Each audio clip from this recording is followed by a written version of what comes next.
नमस्कार दोस्तों मैं आशा करता हूँ आप लोग अच्छे होंगे, ठीक होंगे। वीडियो को अंत तक।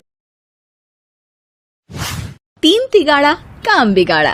तीन बहुओं के रवैये से सासू माँ बहुत परेशान थी। दरअसल बात ये थी कि तीनों बहुओं में किसी बात को लेकर अनबन हो गई थी।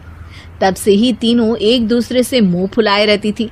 ना कोई सीधे मुंह किसी से बात करती, ना किसी का कहना मानती। पड़ोसी भी इस बात को जानते थे और जाने कैसे कैसे बातें भी करते। इसीलिए सासू माँ ने तीनों बहुओं को तुरंत अपने कमरे में बुलाया। मैं कई दिनों से देख रही हूँ, तुम तीनों अलग अलग सारे काम कर रही हो। ये सब नहीं चलेगा, तीनों को मिलकर ही काम करना पड़ेगा। सास की बात सुनकर एकदम से बड़ी बहू बोल उठती है। नहीं मम्मी जी, मैं इन दोनों के साथ कुछ नहीं कर सकती। मैं इस घर की बड़ी बहू हूँ, फिर भी ये मेरा कहना बिल्कुल भी नहीं मानती। अरे जेठानी जी, जानबूझकर मुझे डबल काम करवाती है आप। और छोटी मुझसे टेढ़े मुंह ही बात करती है। इन दोनों के बीच हमेशा सैंडविच बन जाती है मेरी, और मैं हमेशा आलू की तरह बीच में मसली जाती हूँ। मम्मी जी, इन दोनों को लगता है कि मैं छोटी हूँ तो इनके पैरों तले दब जाऊंगी, लेकिन नहीं, मेरा भी उतना ही अधिकार है जितना इन दोनों का है। बड़ी आई दोनों मेरी चुगली करने के लिए, मुझे क्या कम समझ रखा है।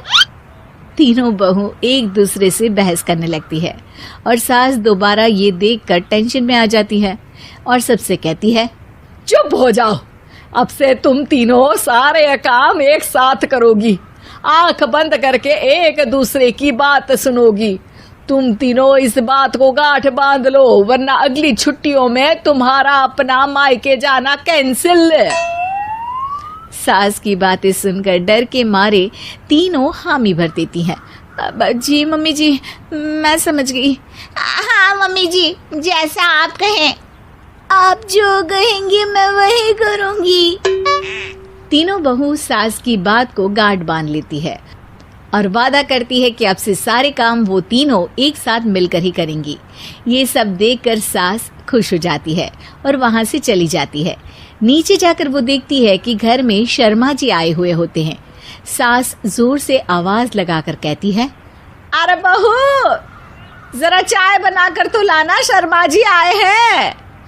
सास की बात सुनकर तीनों बहू तुरंत किचन की ओर भागती है और चाय बनाना शुरू कर देती है। मुझे तो एकदम मसाले वाली कड़क चाय पसंद है, तो हम शर्मा जी के लिए मसाले वाली चाय ही बनाएंगे। अरे नहीं दीदी, गर्मी के मौसम में मसाला चाय कौन पीता है? मैं तो शर्मा जी के लिए इलायची वाली चाय ही बनाऊंगी। ये कैसी बात कर रही हैं आप दोनों? मेरी मम्मी ने सिखाया है कि मेहमान को ज्यादा दूध और शक्कर वाली चाय देनी चाहिए, वरना वो घर वालों को कंजूस समझते हैं। तो मैं तो शर्मा जी को ऐसी ही चाय दूंगी। तीनों बहुएं अपने अपने तरीके से चाय में शक्कर, मसाला, पत्ती सब डाल देती है। उबलने के बाद तीनों मिलकर चाय बाहर लेकर जाती है और शर्मा जी और सासू माँ को देती हैं। चाय पीने के बाद शर्मा जी सासू माँ को देखकर शर्मा जाते हैं और शर्मिंदा महसूस करते हैं कि आखिर उन्होंने चाय पीने के लिए हामी क्यों भरी। सासू माँ भी चाय पीना शुरू करती है और कहती हैं, अरे बहू, ये कैसी चाय बनाई है? चाय है या मीठे दूध की बासुंदी? हाँ, चाय अच्छी नहीं लगी क्या? कोई बात नहीं, हम पराठा बनाकर लाते हैं। चलो चलो अंदर।